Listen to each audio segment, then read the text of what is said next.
Your heart is a muscle, about as big as your fist. Just like the muscles in your hand. But it never relaxes. For such a small muscle, it does a huge job. Your heart is always beating, but you never have to think about it. Take a look at this.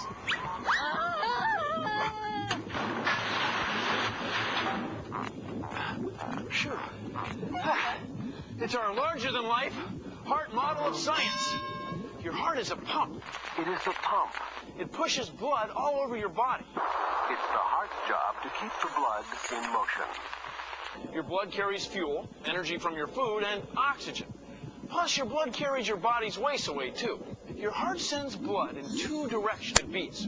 The blue blood has very little oxygen. It comes from your body, and your heart pumps it to your lungs, where it gets recharged with oxygen. The red, oxygen-rich blood gets pushed from the lungs back to your heart. And from there, gets sent to all the other parts of your body, what we call your system. The heart powers the circulatory system. It is the pump. To send blood two ways at once, your heart has two sides, and each side has two parts, or chambers. So altogether, we've got 4 chambers.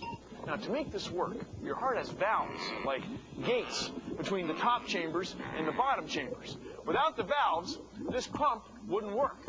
It's a cycle. Your heart pumps blood to your lungs, back to your heart, to your system, and back to your heart. And it does it all the time. And it's only this big, and you don't have to think about it. Valves keep the liquid flowing in one direction.